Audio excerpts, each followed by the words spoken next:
আসসালামু আলাইকুম। তো আজকে কোনো রিপেয়ারিং ভিডিও না, আজকে একটা গ্যাজেট রিভিউ করব।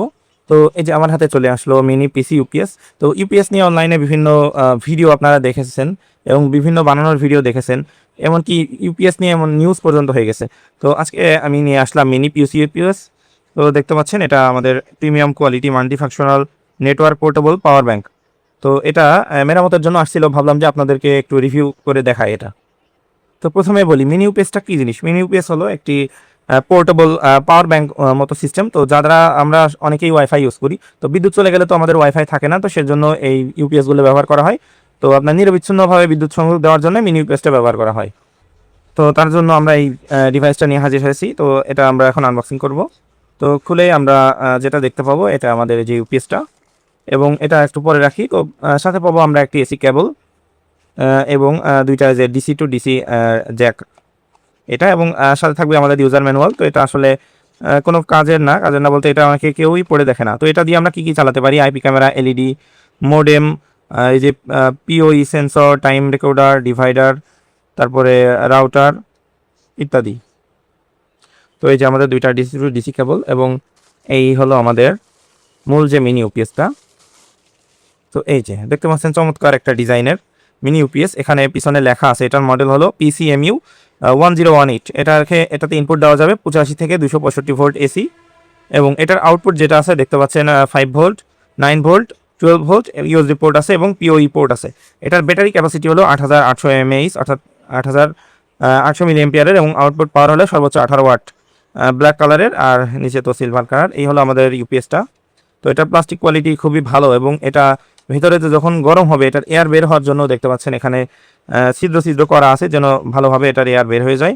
আর এখানে আমাদের পাওয়ার কানেকশন, তো আর সাথে ব্যাটারি ইন্ডিকেটর রয়েছে। এখানে যখন আমরা চেপে ধরবো দেখতে পাচ্ছেন এই যে চেপে ধরলে এটা আমাদের চালু হয়ে যাবে 2-3 সেকেন্ড চেপে ধরলে। আর এটা আমাদের স্ট্যাটাস, আর এটা ব্যাটারি পার্সেন্ট 25%, 50%, 75 এবং 100%। তো চারটা স্টেপে এটা আপনার ব্যাটারি পার্সেন্ট দেখাবে। আর এটা যদি আবার চেপে আমরা অফ করে রাখি সেক্ষেত্রে এই যে অফ হয়ে যাবে। তো বন্ধুরা এখন আমরা পিছনে চলে আসলাম। তো এটার পিছন সাইডে আমাদের এই যে সমস্ত ফাংশনাল সিস্টেম দেওয়া আছে। এখানে এই যে আমাদের ইনপুট লাইন দেখতে পাচ্ছেন, ইনপুট 5 ভোল্ট, ইনপুট 85 ভোল্ট থেকে 5 ভোল্ট এসি, অর্থাৎ এখানে আমাদের মূল 220 ভোল্ট এসি ইন করতে হবে। আর আউটপুট পাবো আমরা এখানে দেখছেন 9 ভোল্ট 1 এম্পিয়ার, 12 ভোল্ট 1 এম্পিয়ার এবং 5 ভোল্ট 2 এম্পিয়ার।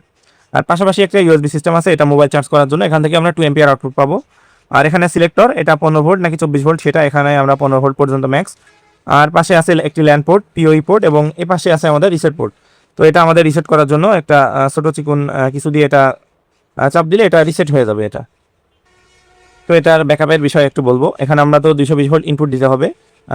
এখানে 9 ভোল্ট যেহেতু 1 এম্পিয়ার, তো আপনারা যারা রাউটার সর্বোচ্চ 9 ভোল্ট 1 পয়েন্ট, আমরা জানি ম্যাক্সিমাম রাউটার 9 ভোল্টের হয় কিংবা 12 ভোল্টেরও হয়। তো যারা সর্বোচ্চ 1.5 এম্পিয়ারের যেসব রাউটার আছে সেগুলো চালাতে পারবেন। আবার 12 ভোল্ট থেকে 1 এম্পিয়ার, তো ম্যাক্সিমামই আপনার 12 ভোল্ট হয়। তো সেক্ষেত্রে 1 এম্পিয়ার পর্যন্ত এটা দিয়ে লোড চালাতে পারবেন। সেক্ষেত্রে কোনো রাউটার যদি 12 ভোল্ট 2 এম্পিয়ার হয় বা 2.5 এম্পিয়ার হয়, সেগুলো এটা দিয়ে আসলে ভালো পারফরমেন্স পাওয়া যাবে না, রিস্টার্ট নিতে পারে, কারণ এটার ম্যাক্সিমাম আউটপুট হলো আমাদের 1.5 এম্পিয়ার এবং 5 ভোল্ট। যেহেতু এখানে 5 ভোল্ট পাবো আমরা, সর্বোচ্চ 2 এম্পিয়ার, এখানে ইউএসবি আছে। তো এখানে আমরা মোবাইল চার্জ কেমন করে সেটা আমরা একটু দেখবো এখন। তো আমরা এখন মোবাইল চার্জ করে দেখব।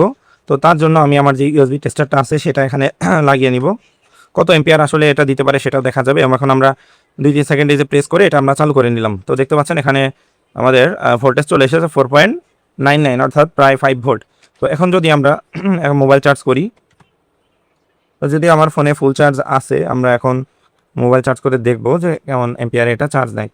তো এটা আশা করি মোটামুটি, আসলে আহামরি এটা কোনো কাজের না, তবে একদম দেখতে পাচ্ছেন এই যে আমার ফোনে যদিও 93% চার্জ আছে, এটা 1 এম্পিয়ারে চার্জ নিচ্ছে 0.9, অর্থাৎ প্রায় 1 এম্পিয়ার। তো এটা আসলে আহামরি কোনো কাজের না, তবে থেকে গেলে এটা দিয়ে কাজ চালিয়ে নিতে পারবেন মোবাইল চার্জিংয়ের ক্ষেত্রে। এবার আপনাদের সম্পূর্ণ বলি যে এটা কীভাবে ব্যবহার করবেন। তো আমাদের যে এসি কেবলটা আছে এটা কিন্তু সর্বদা লাগানো থাকবে। তো এসি কেবলটা আমরা সবসময় লাইনে দিয়ে রাখবো, আর এখানে তো সুইচটা অন করাই থাকবে। আর এখানে যেহেতু সবসময় দেওয়া থাকবে সেহেতু এর ভিতরে আপনাদের ওভার চার্জ এবং লো চার্জ প্রোটেকশন দেওয়া আছে। এটা ফুল চার্জ হয়ে গেলে অটোমেটিক কাট করে দিবে, আবার একটা নির্দিষ্ট একটা লো কাট প্রোটেকশন দেওয়া আছে যে এত ভোল্টেজের নিচে নেমে গেলে এটা আর কাজ করবে না। তো এটা যেহেতু সবসময় লাগানো থাকবে সেহেতু কোনো সমস্যা হবে না। তো বন্ধুরা এই ডিভাইসটা কাদের জন্য, যারা 12 ভোল্ট কিংবা 9 ভোল্ট সর্বোচ্চ রাউটার, রেগুলার যেসব রাউটার আছে সেগুলো ইনশাল্লাহ সব চলবে, কিন্তু হেভি আপনার 5 গিগাহার্জের যেসব রাউটার আছে আপনার 1.5 এম্পিয়ারের উপরে যেগুলো লোড টানে সেগুলো এটার জন্য আসলে ভালো হবে না, রাউটার স্টার্ট নিতে পারে।